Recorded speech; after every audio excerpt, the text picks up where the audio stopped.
Students, class 11 chemistry में आज की क्लास में आप सभी का स्वागत है। आज हम लोग यूनिट 12 ऑर्गेनिक केमिस्ट्री जो कंटिन्यू पढ़ रहे थे आगे पढ़ेंगे। सहसंयोजी बंध में इलेक्ट्रॉनिक विस्थापन कि किस प्रकार से कोवैलेंट बॉन्ड या सहसंयोजी बंध में इलेक्ट्रॉनों का विस्थापन होता है, ठीक है, और इसके रिलेटेड कौन कौन से इफेक्ट इसमें पाए जाते हैं।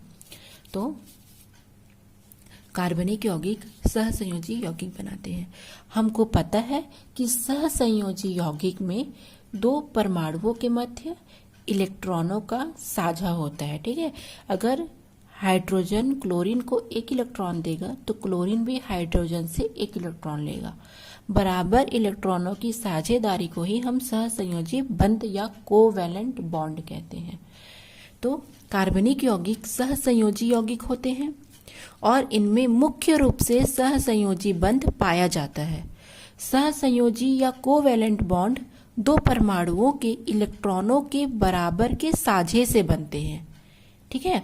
अतः इनमें सामान्यतया आवेश नहीं होता है, परंतु विभिन्न तत्वों की विद्युत ऋणात्मकता में अंतर होने के कारण या अन्य किसी स्पीसीज के प्रभाव से सहसंयोजी बंध में इलेक्ट्रॉन विस्थापन किया जाता है या इलेक्ट्रॉनिक विस्थापन पाया जाता है, जैसे HCl में, ठीक है। HCl में आप क्या देखेंगे, हाइड्रोजन और क्लोरीन में क्लोरीन की इलेक्ट्रोनेगेटिविटी या विद्युत ऋणता हाइड्रोजन की तुलना में अधिक होता है, ठीक है। तो इस प्रकार से जो HCl अणु है उनमें इलेक्ट्रॉनिक विस्थापन के कारण उनमें ध्रुवणता आती है, ध्रुवीय गुण आता है, पोलर वाला, ठीक है। ध्रुवीय गुण के कारण ये ध्रुवीय अणु कहलाते हैं, ठीक है। और ये जो आपका इलेक्ट्रॉनिक विस्थापन होता है, ठीक, ये इलेक्ट्रॉनिक विस्थापन आपका स्थायी और अस्थायी दोनों प्रकार का होता है। तो इस चैप्टर में हमको प्रेरणिक प्रभाव, इसके बाद मेसोमेरिक प्रभाव पढ़ना है जो कि एक स्थायी प्रभाव है। उसके बाद हमको इलेक्ट्रोमेरिक प्रभाव पढ़ना है जो कि एक अस्थायी प्रभाव है।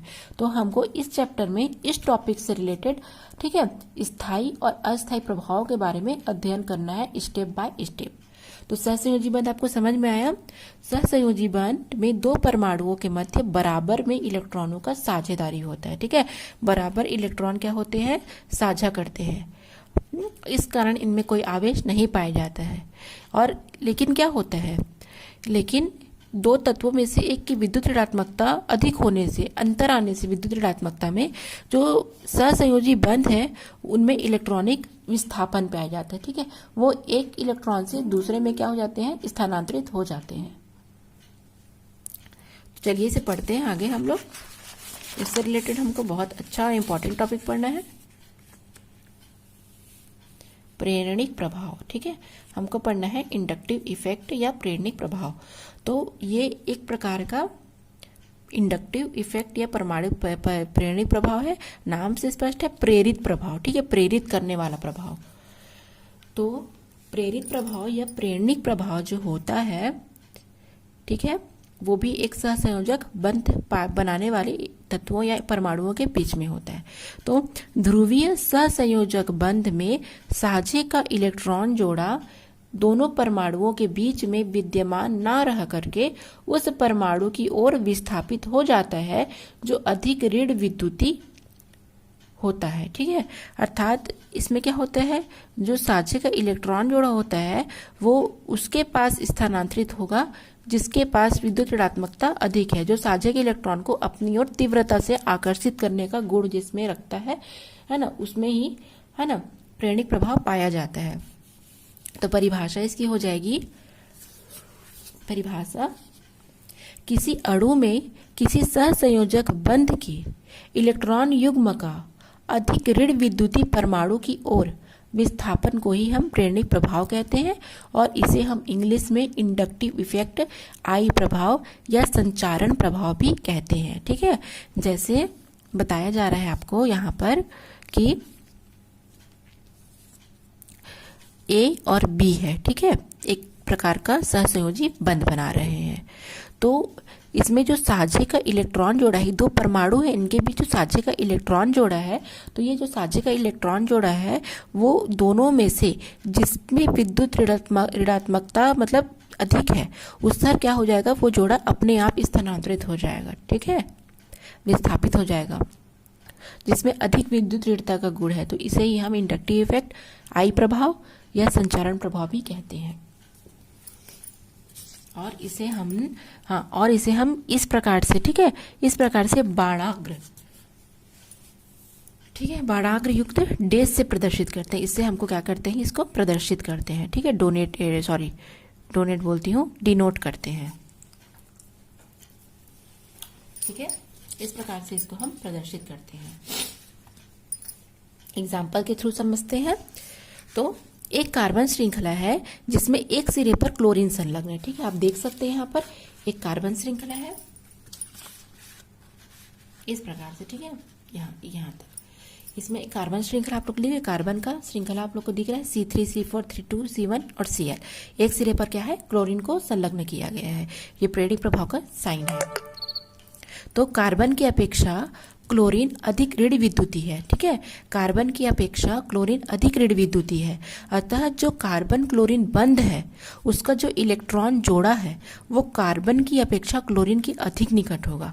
अर्थात यहाँ पर जो कार्बन और क्लोरीन के मध्य जो बंध पाया जाएगा, ठीक है, तो इसमें क्या होगा, जो साझे का इलेक्ट्रॉन जोड़ा होगा वो दोनों में से ये अधिक विद्युत ऋणी है, तो क्या करेगा, साझे का इलेक्ट्रॉन जोड़ा कार्बन की अपेक्षा क्लोरीन के निकट जाएगा, ठीक है, इधर क्या हो जाएगा, थोड़ा ज़्यादा निकट रहेगा। कारण वही है कि कार्बन क्लोरीन में ये अधिक विद्युत ऋणी है इसकी अपेक्षा, इसलिए साझे का इलेक्ट्रॉन क्लोरीन की ओर क्या हो जाएगा, विस्थापित हो जाएगा या उसके निकट चला जाएगा। परिणाम स्वरूप क्या हो जाएगा, क्लोरीन पर आंशिक ऋणावेश आएगा और इस पर आंशिक धनावेश आएगा, ठीक है, इतना क्लियर हुआ।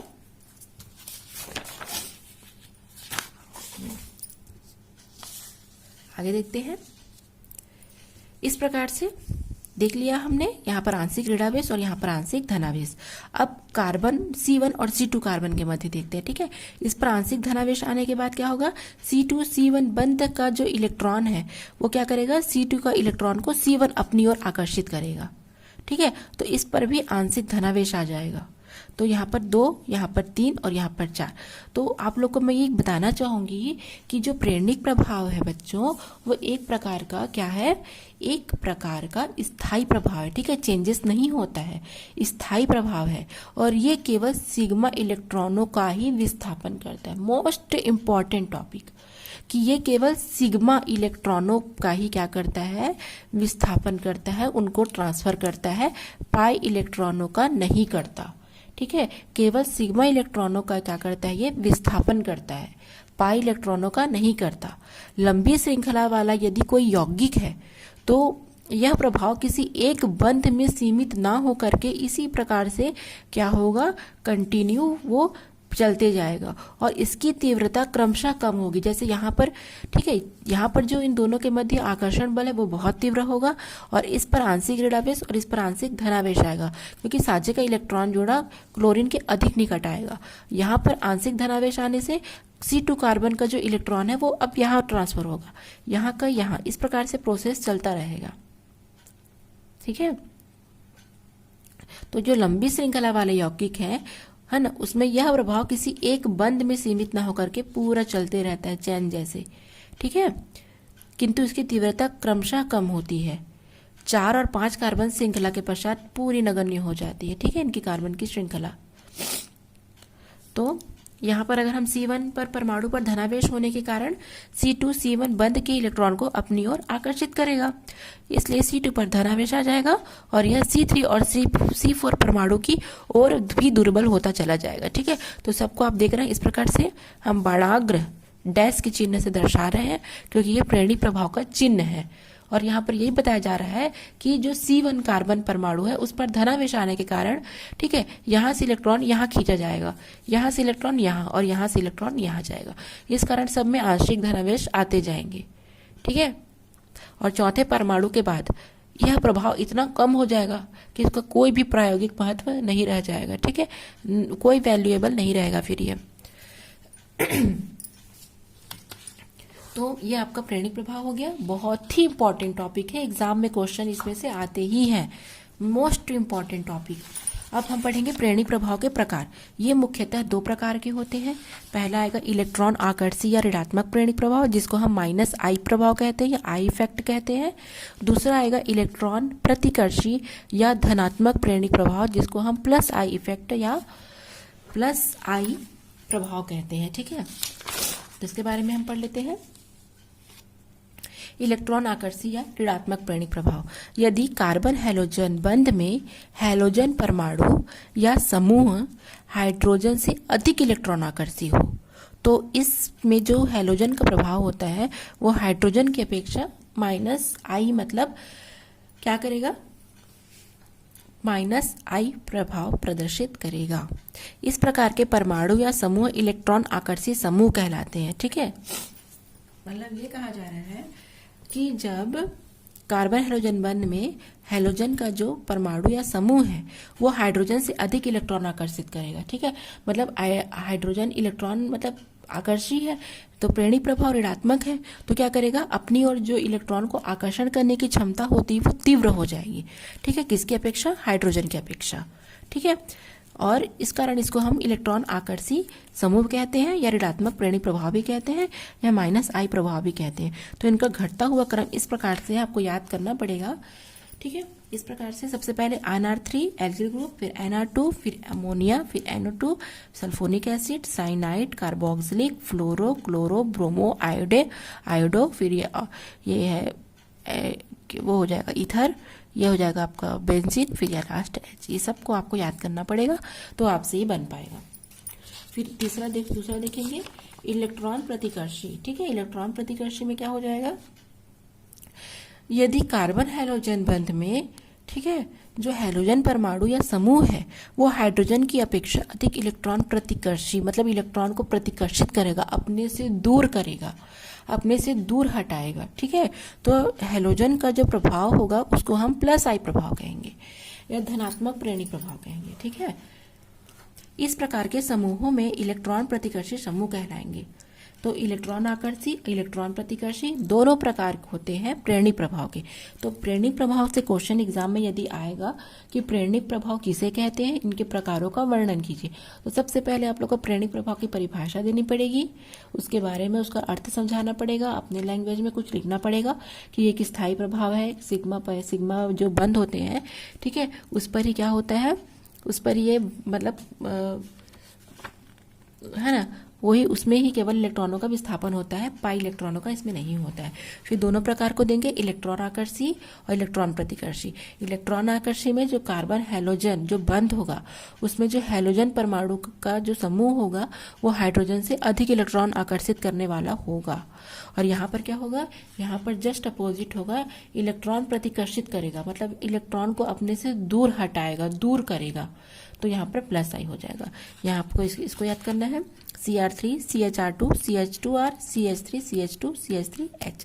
सबसे वीक होता है H। ठीक है, Cr3 यहाँ R2 हो गया तो एक H जुड़ा, R हो गया तो 2 H जुड़ा, यहाँ पर नहीं है कुछ भी तो 2H ही है या फिर सिंगल है। इस प्रकार से आप लोग को इसको देना है। ठीक है, तो इलेक्ट्रॉन आकर्षी में हाइड्रोजन की तुलना में अधिक इलेक्ट्रॉन का आकर्षण करेगा और इलेक्ट्रॉन प्रतिकर्षी में हाइड्रोजन की तुलना में बहुत वीक तरीके से अपना इलेक्ट्रॉन को क्या करेंगे, प्रतिकर्षित करेगा। तो कल के वीडियो में मोस्ट इम्पॉर्टेंट टॉपिक देखेंगे हम, क्या देखेंगे, प्रेरणिक प्रभाव के अनुप्रयोग। अगर क्वेश्चन प्रेरणिक प्रभाव किसे कहते हैं, इनके प्रकारों का वर्णन कीजिए। अगर ये क्वेश्चन आपके क्वेश्चन पेपर में नहीं आया है तो इसका सीधे से मतलब है कि आप लोग को क्रॉस क्वेश्चन पूछा जाएगा, जो हम कल की वीडियो में देखेंगे। आप लोगों को कल का वीडियो बिल्कुल मिस नहीं करना है। कल मैं आप लोग को अनुप्रयोग बताऊंगी। ठीक है, प्रेरणिक प्रभाव के अनुप्रयोग very very very important question है, हर साल एग्जाम में क्वेश्चन आते हैं इसके। तो आप लोग को कल का वीडियो बिल्कुल भी नहीं छोड़ना है।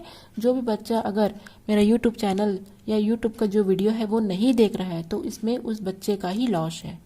ठीक है, आप लोग से बार बार कहा जा रहा है, आग्रह किया जा रहा है, आप लोग प्लीज पढ़िए। आप लोग के लिए इतना मेहनत से नोट्स तैयार किया जाता है ना, बहुत मुश्किल से आप लोग के लिए नोट्स बनाया जाता है, आप लोग को बेहतरीन तरीके से समझाया जाता है ताकि आप लोग इसका पूरा फायदा उठाएं, अच्छे नंबरों से आप आगे क्लास में जाएं। तो आप लोग को भी अपने लिए, ठीक है, अपनी खातिर वीडियो देखना है बच्चों, नोट्स बनाना है और प्लीज़ तैयारी में जुट जाइए। Thanks for watching.